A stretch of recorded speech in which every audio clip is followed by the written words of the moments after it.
मधुबन पहुंचे।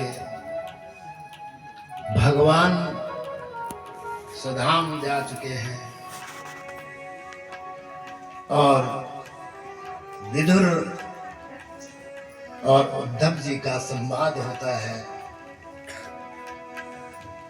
विदुर जी उद्धव से पूछते हैं कि मेरे भगवान कैसे हैं।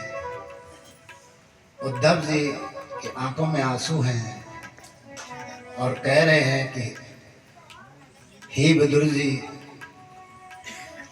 जो भगवान रत्नस्थले जान चरक कुमारा कुमार अवस्था में, जो भगवान नंद जी के आंगन में खेलते हुए चंद्रमा को देखकर के ये माँ मुझे चंद्रमा चाहिए ऐसी हट करते थे।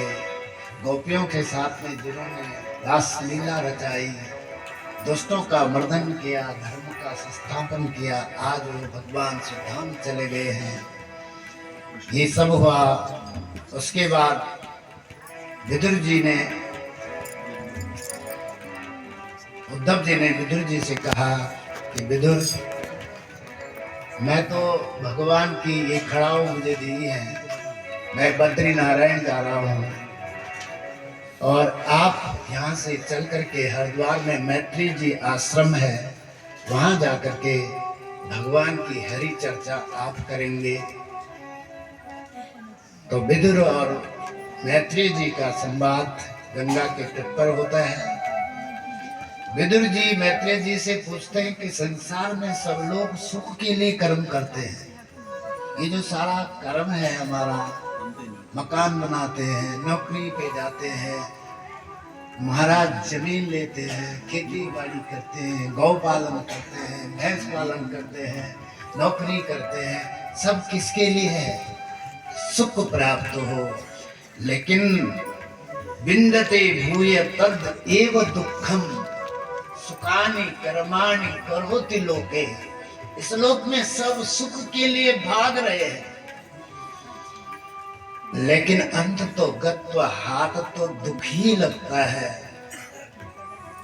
तो सुख कहाँ है? बधे न, आप बताओ। अब मैत्री जी ने कहा कि संसार में सुख नहीं है। जिसने, संसार तो भगवान का नकली हार है, नकली हार है। भगवान ने गले में धारण कर रखा है, हम समझ रहे हैं कि असली है, लेकिन ये नकली है। असली तो छुपा हुआ है। वो जो असली है, जिसने इस जगत को बनाया, उस जगदीश्वर के पास चरणों में, श्री चरणों में ही सच्ची सुख और शांति है। जो समस्त अशेष संक्लेश समम विधत्ते, जिनकी चरण शरण गरण करने पर संपूर्ण कलेशों का, संपूर्ण कलेश खत्म हो जाते हैं, शेष रहता है तो सिर्फ भगवान की वो दिव्य मूर्ति रहती है। इसलिए उस दिव्य ईश्वर का चिंतन करो। भगोल खगोल का वर्णन किया और महाराज सृष्टि का वर्णन किया, और सृष्टि का वर्णन करते हुए कहा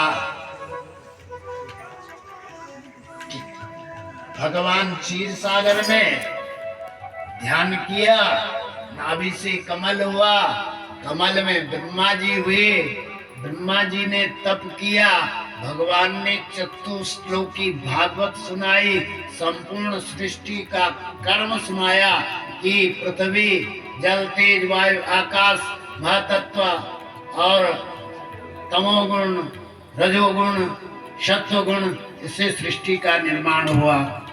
पिंड बना, पिंड में भगवान प्रकट हुए, प्रकट होने पर कमल बना, कमल में भगवान ब्रह्मा आए, ब्रह्मा को भगवान ने आदेश दिया और ब्रह्मा जी ने ध्यान करके चतुश्लोकी भगवान का भजन करते हुए चिंतन किया तो मन से मरीचि उत्पन्न हो गए, कर्ण से और मुख से इंगिरा, कर्ण से पुलस्त्य, नाभि से पुला, कर से कत्रु, त्वचा से भृगु, प्राण से वशिष्ठ, मुठ से दक्ष, गोद से नारद जी और दक्षिण स्तन से धर्म, पृष्ठ से अधर्म, हृदय में काम, भ्रूण में क्रोध, अग्रोष्ठ में लोभ, मुख में वाणी और छाया से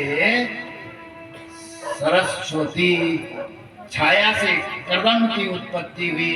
इस प्रकार से ब्रह्मा जी ने इन ऋषियों को प्रकट किया, कहा कि तुम सृष्टि बनाओ।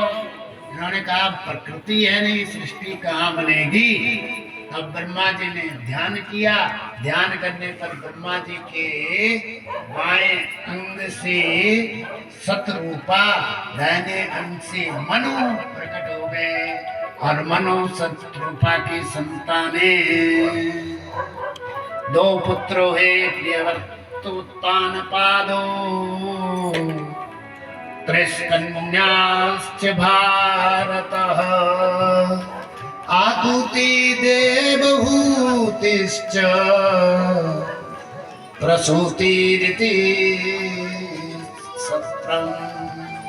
प्रसूति तो आकुति, उत्तानपाद, प्रियव्रत दो पुत्र, आकुति, देवहूति, प्रसूति तीन कन्याएं, दो पुत्र तीन पुत्रियां प्रकट हुई। आकुति को रुचि को ब्याया गया, कर्दम को देवहूति दक्षायया, दक्षादयात प्रसूतिं च, यत आपूरितं जगत।